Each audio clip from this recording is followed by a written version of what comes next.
আরে ভাই এভাবে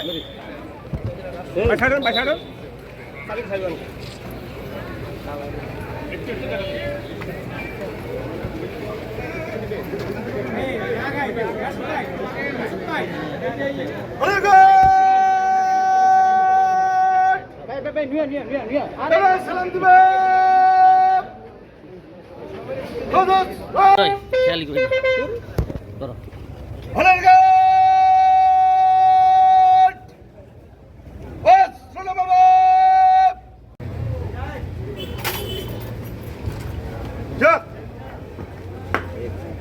জন্য প্রস্তুত ছাড়। ধন্যবাদ স্যার।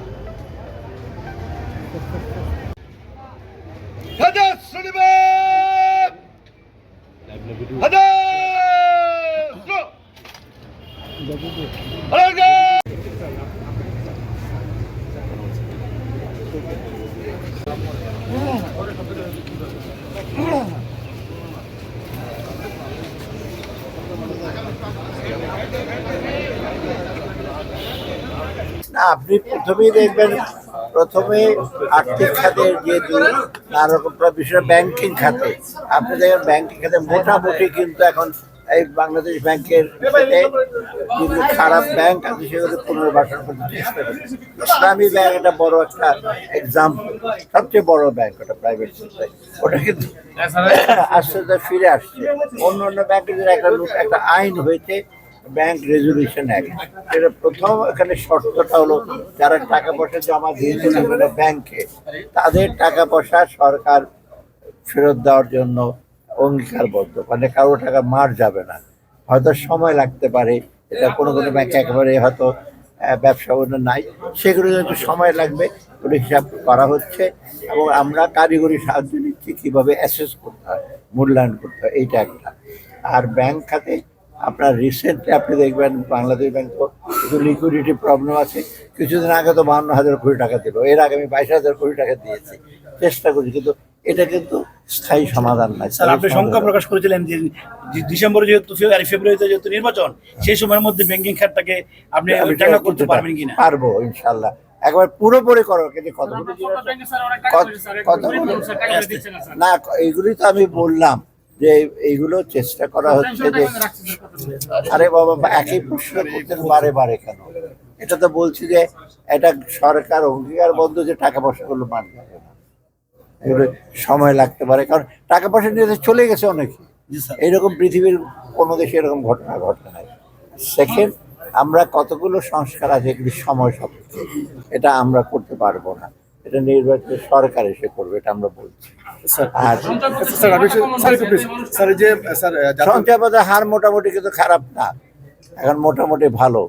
এখন সঞ্চয়পত্রের হার আবার বাড়িয়ে দিলে হবে কি, লোকজন সবাই সঞ্চয়পত্র কিনবে, ব্যাংকে টাকা রাখবে না।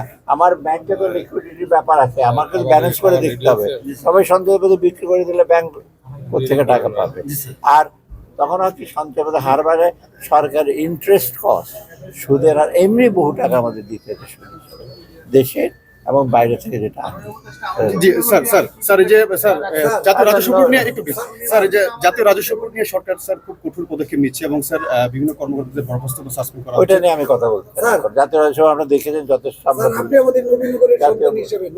আর এটা সমস্যাটা আর সমাধান হচ্ছে, ওদের সাথে আলাপ আলোচনা হচ্ছে, আলাপ আলোচনা করে যে আজ করা যায় আমরা করে, আর বিভিন্ন সেক্টর ব্যবসায়ীর সাথে এবং অন্য যারা স্টেক হোল্ডার আছে তাদের আর একটা কমিটি করেছে 5 সদস্যের, এবং খুব পাওয়ারফুল কমিটি উপদেষ্টা করেছে, তারা আলাপ করতে করার পর সুপারিশ করবে, তখন বাকি যে এই পদক্ষেপের কারণে স্যার আরো অস্থিরতা বাড়বে কিনা? স্যার আমাদের নবীনগরের, স্যার আপনি আমাদের নবীনগরের সন্তান, নবীনগরবাসী, আপনি আজকে আসবেন উৎসব উদ্দীপনার মধ্যে আছে, আমাদের নবীনগরের দীর্ঘদিনের কষ্ট, ঢাকার সাথে যাতায়াত সরাসরি এদিকে বাঞ্ছারামপুর, আরেকটা হচ্ছে নবীনগর আশুগঞ্জ সড়ক, আর হচ্ছে স্যার নবীনগর কোম্পানিগঞ্জ সড়ক। এটা কত ওই যে ডিসি সাহেবও জানেন, বাঞ্ছারামপুর, তারপরে এই যে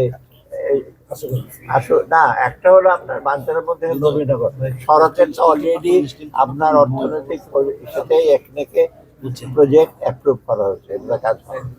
তারপর দ্বিতীয়ত হলো এই যে এই সে ব্রাহ্মণবাড়িয়া এবং আশুগঞ্জের ওগুলো কতগুলো, একটা তো ইন্ডিয়ান ফার্ম আর বাকিগুলো আমরা বলছি এগুলো করবো। হ্যাঁ, এই নবীনগরের এবং সারা ব্রাহ্মণবাড়ি কিন্তু যোগাযোগের ব্যবস্থা, স্যার সর্বশেষ কোশ্চেন স্যার, যোগাযোগগুলো একটু ভঙ্গুর। আমি তো নিজেই তো আসছি কত হ্যাঁ, অনেক কষ্ট করে আসছি।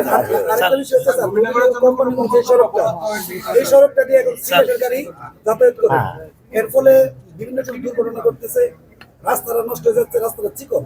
এটা বড় করার ব্যাপারে আপনার না ওদিকে তো কাজ হচ্ছে, তো কোম্পানিগঞ্জ ওখানে কাজ হচ্ছে, তো কুমিল্লা কোম্পানিগঞ্জ ওইটা ওই রুটে হচ্ছে স্যার। কিন্তু এই নবীনগর থেকে কোম্পানিগঞ্জের রাস্তাটা এখনো তেমন প্রশস্ত হয় না, সেটা দেখে আমরা দেখবো। ওটা ঠিক বলছেন। স্যার লাস্ট কোশ্চেন স্যার, বিনিয়োগকে আকৃষ্ট করার জন্য সরকারের কি ধরনের পদক্ষেপ নেওয়া হয়েছে স্যার? বিনিয়োগকে আকৃষ্ট করার প্রথম হলো বিনিয়োগ করার জন্য আমরা কিছু রেগুলেটরি, এই যে আপনাদের বাজেটে কিন্তু অনেক কিছুর উপর ইম্পোর্ট এসে ডিউটি কমিয়ে দিয়েছি। আপনাদের প্রায় 1000টার মতো ইম্পোর্ট, এখন আবার ইউরোপ আমেরিকার ট্যারিফ ডিভিশন ইম্পোর্ট ডিউটি আমাদের কমাতেই হয়েছে। এটা ছাড়া এই যারা বিনিয়োগকারী, বিশেষ করে আমাদের দেশে বিনিয়োগ যেতে লিকুইডিটি হিসেবে পায় তাদের চেষ্টা করছে, আর বাইরের থেকে বিনিয়োগ আনার জন্য আমরা শুরু করছি যাতে ডুইং বিজনেস মানে এক জায়গা থেকে আরেক জায়গায় 12 জায়গায় যেতে না হয়। মানে আপনার পরিবেশের ছাড়পত্র লাগে, ইভেন ট্রাফিকের যেখানে ওই সেশনে ট্রাফিক পুলিশের লাগে, এয়ারপোর্টের কাছাকাছি হলে সিভিল এভিয়েশন ছাত্রপত্র লাগে, অনেকগুলো নিয়ম কানুন আছে। এগুলো আমরা চেষ্টা করি যত সম্ভব এটা সেন্ট্রালাইজ করার। আর আপনি যখন এনবিআর কিন্তু একটা ন্যাশনাল সিঙ্গেল উইন্ডো করেছে, আপনারা জানেন কিনা, 12টা রেগুলেটরি সংস্থা এক জায়গায় ডেটাগুলি সব এক জায়গায় পাবেন, এবং ব্যবসায়ীরা এক জায়গায় যদি তার রেজিস্টার করে সব তথ্য দেবে। এবং রিসেন্টলি কিন্তু এখন কর চালান ইলেকট্রনিক, আপনারা জানেন, এখন ওই বাংলাদেশ ব্যাংকে যেতে হবে না বা কোনো ব্যাংকে যেতে হবে, এটা তো করা হচ্ছে। বিনিয়োগটা দীর্ঘ যদি বাইরে থেকে বিনিয়োগ একটু সময় নেয়, ওরা যাচাই করে, বিনিয়োগের ক্ষেত্র হিসেবে বাংলাদেশ খুব একটা ভালো যায়। আমরা আশা করছি বিদেশি বিনিয়োগ আছে। ধন্যবাদ স্যার, ধন্যবাদ।